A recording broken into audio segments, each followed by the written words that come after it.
Hello, everyone. Welcome back to Learn English with Story. Today, we begin a journey into music and mystery. A journey that started in a poor American town. A journey of a little boy who became a legend. This is the beginning of Michael Jackson's story. Michael Joseph Jackson was born on August 29, 1958. His birthplace was Gary, Indiana, a steel town. Life there was tough, gray, and unforgiving. Factories roared, smoke filled the skies, and families struggled. The Jacksons were one of those struggling families. Michael was the eighth child of 9. His father, Joe, worked in the steel mill. It was backbreaking work with little reward. His mother, Catherine, was gentle and loved gospel music.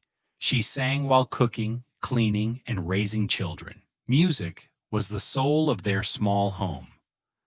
Joe strummed his guitar after long, exhausting shifts. Catherine played piano and sang hymns softly. The children soaked it all in like sponges. It wasn't luxury, but it was alive with sound. Michael was small, shy, yet filled with rhythm. Even at 5, he danced in front of mirrors. He sang with a voice far older than his age. Family members noticed something special in the little boy. He wasn't just talented, he was extraordinary. Joe believed music could save his family. He formed a band with the older boys. Jackie, Tito, and Jermaine played instruments and sang. At first, Michael only watched from the side, but one night he was asked to sing. The room fell silent when Michael opened his mouth. His voice was pure, soulful, and unbelievably strong. He moved with energy that felt almost magical. Everyone watching knew this child was different. The Jackson brothers became the Jackson 5. Michael's natural gift made him the lead quickly. Though youngest, he stole the show every performance.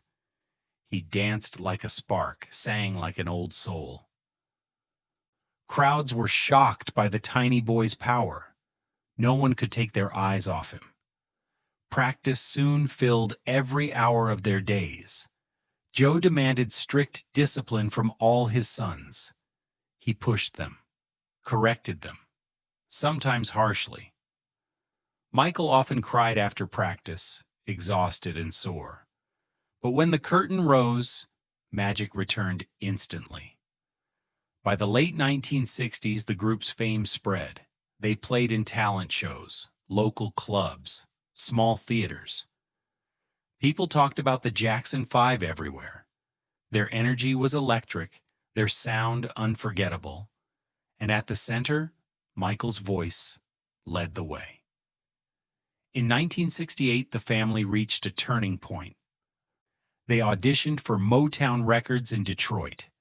Berry Gordy, Motown's famous leader, was captivated.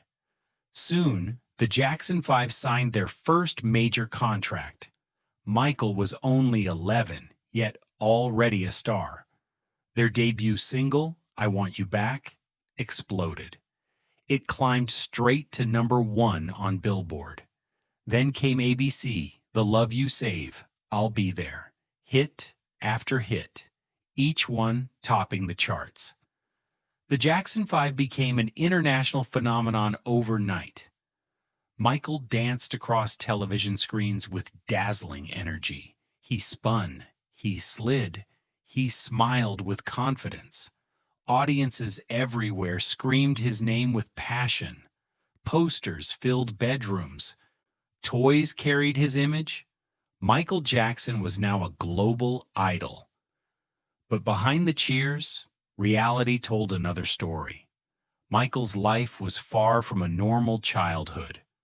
While other kids played in parks, he rehearsed. While friends attended school dances, he toured endlessly. The world gave him fame, but stole his innocence. Still, Michael loved performing more than anything. The stage was his freedom, his escape, his home. The roar of the crowd gave him energy. Music carried him beyond fear, pain, and loneliness. For Michael, life without music was unthinkable. Yet pressure followed him everywhere. Joe demanded perfection, and mistakes weren't tolerated. Michael feared his father, but also respected him. He later admitted the pressure cut deeply inside. Still, it shaped him into a flawless performer. Fans saw glitter, lights, and a smiling boy. They didn't see the tears in hotel rooms. They didn't hear the lonely cries late at night. Michael lived two lives, idol on stage, child off. And that tension followed him for years. By the early 1970s, the Jackson 5 ruled. Their music topped charts, their tours drew crowds. They became Motown's crown jewel, loved everywhere. But deep down, Michael longed for more. A voice inside whispered of bigger dreams ahead. The Jackson 5 was only the beginning. Michael wanted to step beyond the family's shadow. He wanted songs that spoke directly from his heart. He wanted to share his own truth with the world, and soon, destiny would open a new door. The Jackson 5 gave Michael his first stage, but by the mid-1970s things began to change. Fame was still strong, yet something felt incomplete. Michael was growing. His voice was maturing, and deep inside he wanted more than a family band. He wanted his own sound, his own identity. He wanted to sing not only for fans, but to express the emotions trapped inside his soul.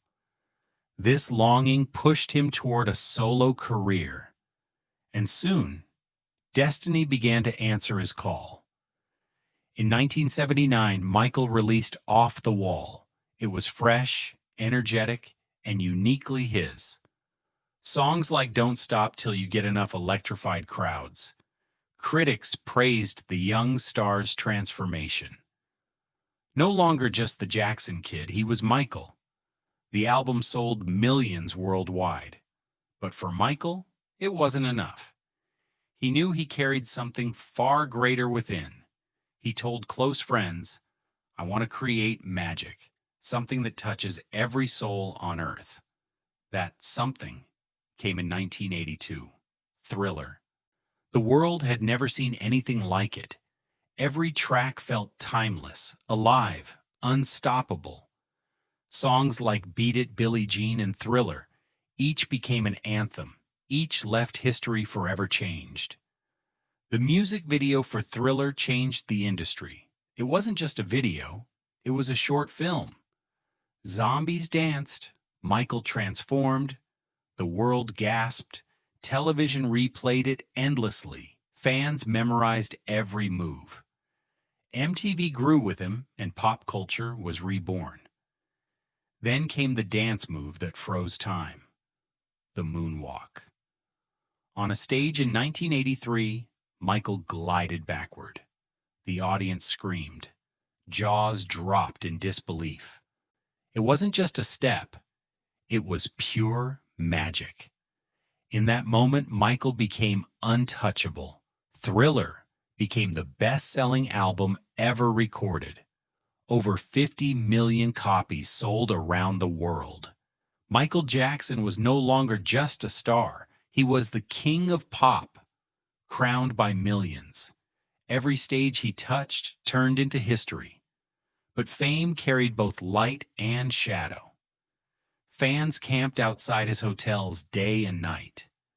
Cameras followed him everywhere, never resting. The young boy from Gary was now a global phenomenon, and the weight of the crown grew heavier each day. Still, Michael pressed forward with unmatched passion. He rehearsed endlessly, chasing perfection in every step. He pushed music videos to cinematic heights. He demanded that sound, dance, and vision become one. He was not only an entertainer, he was an innovator. At concerts, fans fainted just from seeing him. People cried, screamed, and reached out desperately. Michael stood like a figure larger than life. Yet behind the lights he longed for normalcy. The louder the applause, the lonelier he often felt. By the mid-1980s, Michael had conquered the world. But inside, he wrestled with fear and doubt. He worried about staying relevant, about fading away. Greatness thrilled him, but it also haunted him. And this inner conflict would only deepen ahead.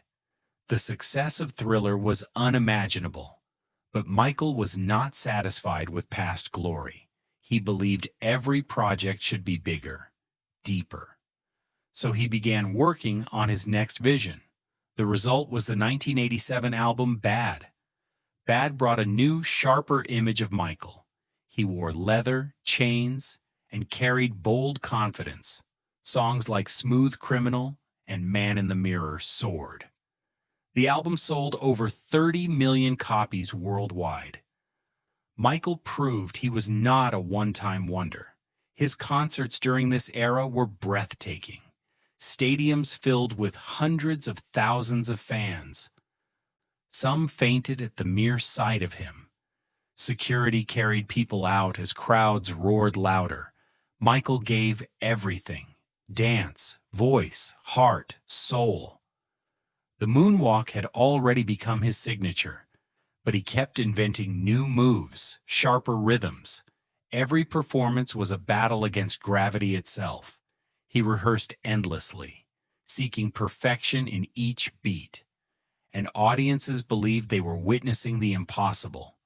In 1991, Michael released Dangerous. It featured hits like Black or White and Remember the Time. The videos were cinematic masterpieces like short films. Each release set new standards for the entire industry. Michael was not just keeping up, he was leading. Yet with great fame came relentless scrutiny. Tabloids followed his every step, every rumor. His changing appearance fueled endless speculation. Stories about his skin disease spread cruelly. Michael often felt like a prisoner of lies. Behind closed doors, he battled vitiligo, a real condition.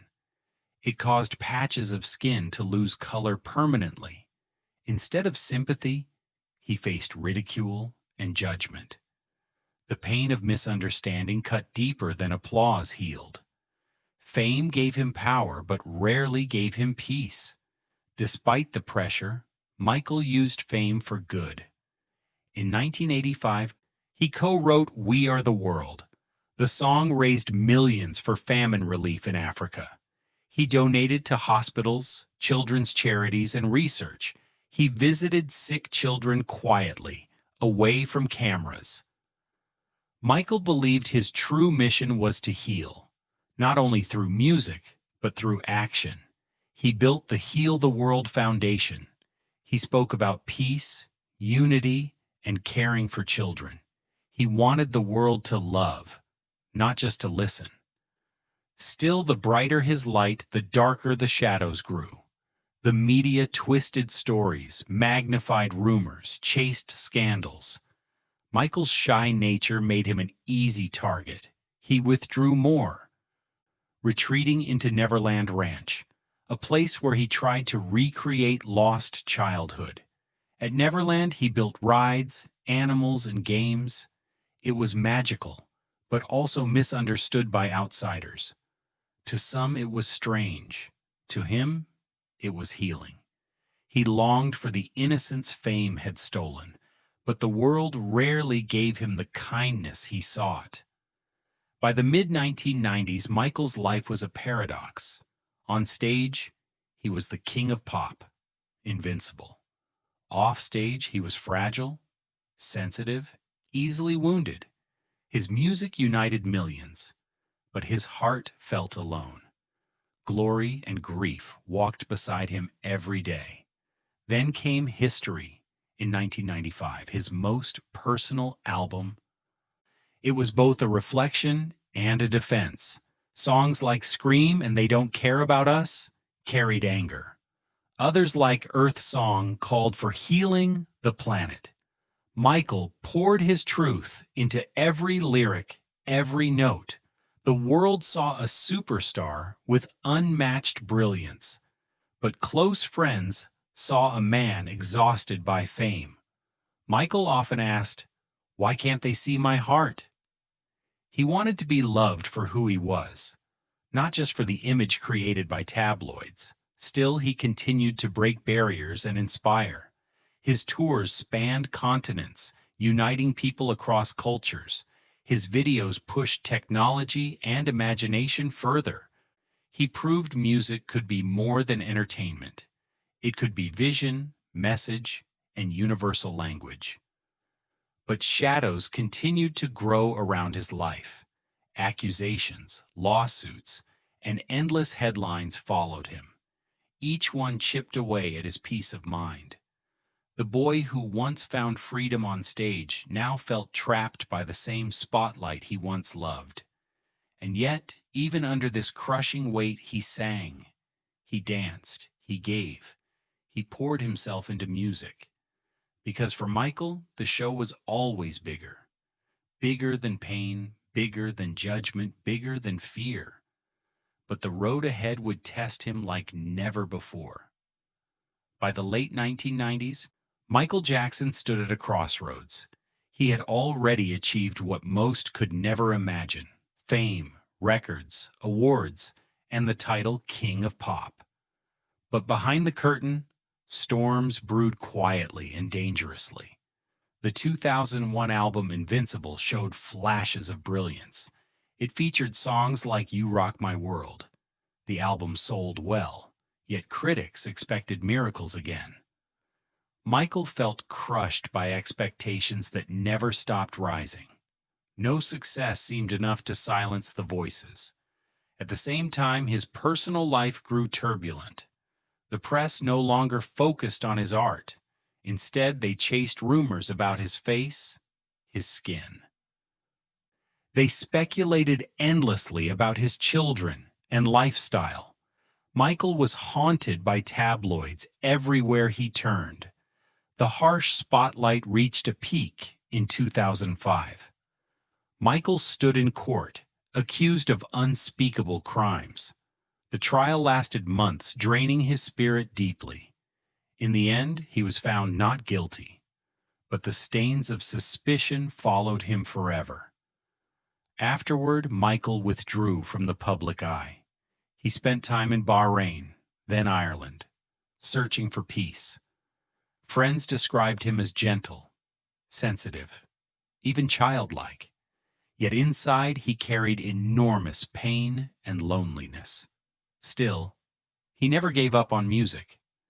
In 2009, Michael announced a massive comeback tour. It was called This Is It. 50 concerts in London designed to reclaim his throne. Tickets sold out in hours, a record-breaking frenzy. Fans believed the king was ready to return. Rehearsals began, and witnesses saw magic again. Michael practiced tirelessly, correcting every step. He sang with power, danced with precision, eyes burning.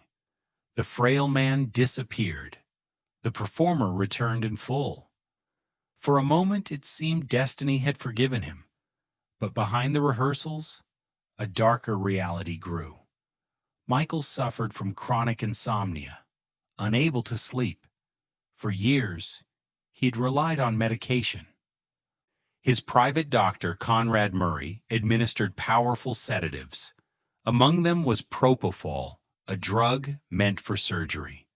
On June 25, 2009, the nightmare unfolded. Michael collapsed in his rented Los Angeles mansion.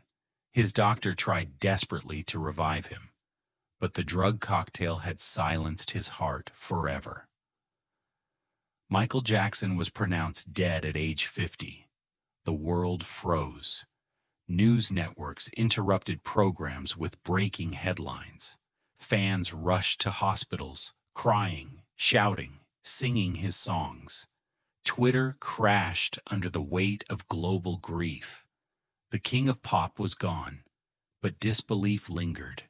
Questions erupted immediately. How could the world's most famous man die suddenly? Why was he taking surgical anesthesia to sleep? Who was responsible for giving him dangerous drugs? The answers would only arrive painfully over time. An investigation began into Michael's final hours. Doctors, nurses, and staff were interviewed endlessly. Pills, syringes, and bottles were discovered at his home. Reports revealed years of dependency on prescription drugs. Michael's quest for rest had turned into addiction. In 2011, Dr. Conrad Murray stood trial. He was accused of involuntary manslaughter. Prosecutors argued he administered propofol recklessly. The jury agreed, and Murray was convicted. He served prison time, but questions still lingered. Was Michael's death murder or tragic accident? Was he destroyed by his own choices or by others? The debate continues even today, feeding countless documentaries. But one truth remains clear: Michael was exhausted. His body had carried too much pain for too long. The reaction to his death was unprecedented. Millions poured into streets holding candles and posters. Radio stations played his music non-stop for days. World leaders issued statements honoring his contributions. Fans felt as if an era had ended. A public memorial was held in Los Angeles. It was broadcast live to over 1 billion viewers. Celebrities performed. Family members wept. Fans sobbed. Brooke Shields spoke of his gentle soul. Stevie Wonder sang through tears of grief. Yet amid sorrow, his music rose louder than ever. Sony released This Is It, a documentary of rehearsals. It showed Michael preparing for his grand comeback. Audiences gasped at his brilliance, even in practice. The film became a global hit, honoring his artistry. Posthumous albums followed, built from unreleased tracks. New generations discovered him through remixes and reissues. YouTube spread his concerts to billions worldwide. Children who never lived in his era moonwalked. Michael's legacy refused to die with his body. His influence touched every corner of culture. Artists from Beyoncé to Usher cited him as inspiration. Hip-hop, R&B, and pop carried his fingerprints. Even K-pop idol groups borrowed his style and moves. Michael Jackson had become eternal in art. But beyond music, his philanthropy spoke volumes. He donated millions to children's hospitals worldwide. He visited orphanages quietly, without cameras. He believed healing children was his true calling. His foundation, Heal the World, carried that dream. Michael's story is one of brilliance and tragedy. He gave more than anybody could handle. He chased perfection until perfection consumed him. He craved love but often received suspicion. Yet through all pain, his songs lifted humanity. So what does his life teach us? That genius is fragile, but impact is everlasting. That applause fades, but kindness remains forever. That fame can crush, but art can heal. And that even broken souls can give unbreakable gifts. Today, more than a decade after his passing, his name still dominates conversations about music. His records still top charts, his videos still inspire. Museums display his costumes, theaters replay his shows. Michael Jackson is gone, but never truly absent. He once said, "If you enter this world knowing you are loved, and you leave this world knowing the same, then everything that happens in between can be dealt with." Perhaps in death, Michael finally found that love. for the world's tears proved he was never alone. And so, the boy from Gary lives forever, through rhythm, through song, through every dancer's step. His story remains unfinished, retold by every generation, because the king of pop may rest, but his music will always keep dancing in our hearts. Thank you, my dear friends, for staying with us until the very end of Michael Jackson's story. We began with a shy little boy from Gary, Indiana. We walked through his rise with the Jackson 5. We witnessed the magic of Thriller, the moonwalk, and the crown of King of Pop. And we also saw the struggles, the pain, and the mystery of his final days. Michael's life was filled with brilliance and contradiction. He gave joy to millions, yet carried loneliness inside. He built music that will never die, yet longed for peace that he could never fully find. But perhaps that is why his story moves us so deeply, because it reminds us that even legends are human, and even the most fragile souls can change the world.